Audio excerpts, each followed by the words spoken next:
আসসালামু আলাইকুম বন্ধুরা। এই ম্যাচে Zipline here. আমি জোন পুশ দেব। দেখি জোন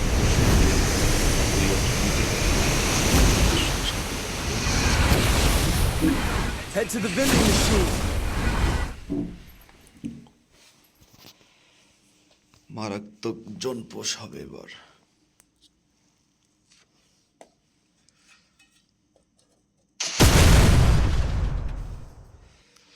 এবার শুধু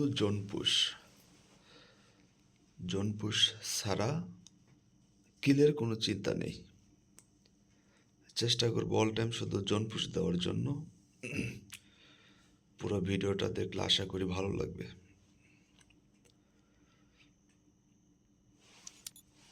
আমি একটু টেনে দেই, তাহলে সুবিধা হবে, সময় কম নেবে।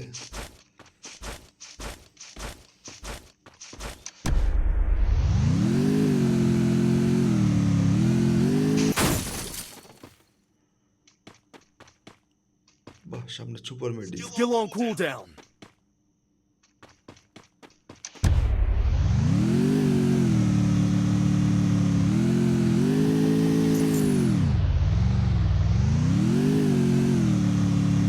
আজকে পুরোপুরি বুঝিয়ে দেব জোন পুশ কাকে বলে। জোন পুশ যেতে গেলে প্রথমত মেডকিট সংগ্রহ করতে হবে, টোকেন খেতে হবে। আর টোকেন থাকলে পরে যে কোনো সময় আপনি মেডকিট কিনে নিতে পারবেন।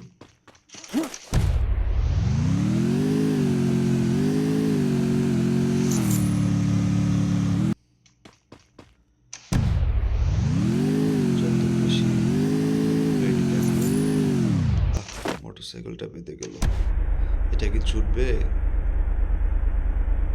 মনে হয় না ছুটবে। না, ছুটছে।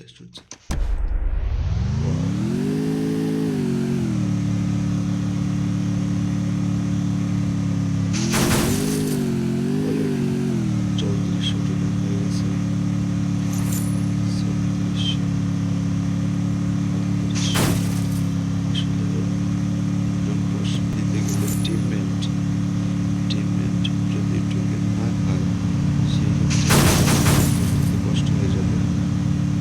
অবশ্যই যাদের সাথে খেলবে তাদেরও টোকেন খেতে হবে। তারা যদি টোকেন না খায় তাহলে আপনার একা টোকেন খেয়ে জোন পুশ দিতে পারবেন। এই যে আমার সাথে যে 3 নম্বর, সেও একজন জোন পুশার। সে আমার সাথে Capturing the defense airdrop. এক কথা হচ্ছে, সে বলছে ভাইয়া দেখি আপনি বেশি জোন পুশ দিতে পারেন না আমি দিতে পারি। ঠিক আছে, দেখে চেষ্টা করে। আর ড্রপ লোড করতে হলে এরকম গুলো মেরে সুন্দরভাবে নিজে সেভ থেকে ড্রপ লোড করবেন। 3টা সুপার মেডি পাবেন। সেভেন থেকে 3টা সুপার মেডি নিয়ে আমি চলে গেলাম। Help me. আমাদের ম্যাজিকটা মারা গেল। ওকে রিভাইভ দেওয়ার জন্য আসলাম। আগে পরিস্থিতি বুঝে নিলাম যে আসলে এনিমি আছে কিনা। রিভাইভ দিয়ে দিলাম। আবার চলে যাচ্ছি, আবার একজন আবার আসলাম রিভাইভ দিতে।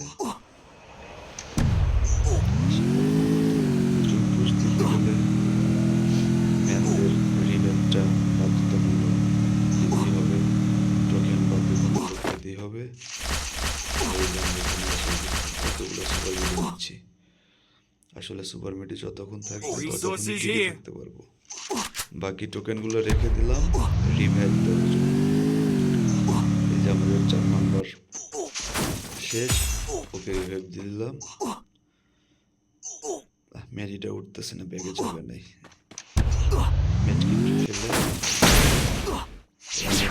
মেডকিট নিচ্ছি আমি। একে চালাইতে গেলে অনেক অ্যামো লাগে।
কোনো মেডি নাই, চলে যাবো এখন জোন কাভার দেবো। জোন কাভার দিয়ে পরে যদি আবার জোনে ঢুকি তাহলে আর টিমমেট নক ওদেরকে রিভেভটা দিয়ে দেবো আগে, তারপরে জোন কাভার দেবো। দেখতে পাচ্ছেন প্রচুর কাটতেছে জোন।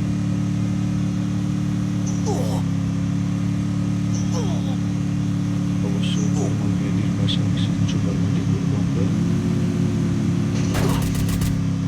জোন পোস্টটা ভালোভাবে দিতে পারবো। দেখেন এইদিকে উপরে উপরে একটু দেখি এখানে আছে কিনা, এদিকে কিছু যেহেতু জায়গাটা ভালো নিরাপদ, তাহলে কি করতে হবে আমাকে কিছু করতে হবে। Need equipment. যে এনিমি কম, আমার তো আর কিলের চিন্তা নেই, এনিমি কিছু কম, দেখি এনিমি কম, টিমমেট যদি নর্মাল রিভাইভ করতে যেতে হবে। এই কারণে মূলত আমার ঘোরা এখানে, এই যে 4 নম্বর নক, তাকে রিভাইভ দেওয়ার জন্য চলে গেলাম, দিয়ে দিলাম। আমি এইটুকু দিলাম, আর একজন নক দিয়ে দিলাম।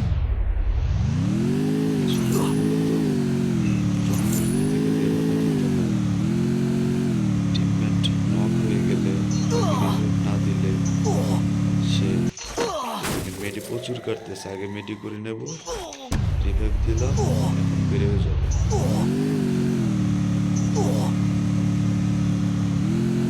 আমার কাছে 1100 টাকা আছে, যদি একটা কিল করতে পারি আমার কাছে 1200 টাকা হয়ে যাবে। 1200 টাকা আছে আমার কাছে। মোটামুটি টিমমেট 2টা নক, ওদেরকে আগে রিভাইভ দিয়ে দেবো, এরপর আমার সে ওরা আরো ভালো করবে। বেরোতে পারবো না, সমস্যা নেই, নিজে ত্যাগ স্বীকার করলাম এবং ইয়াটা দেখেন কিভাবে একটু ত্যাগ স্বীকার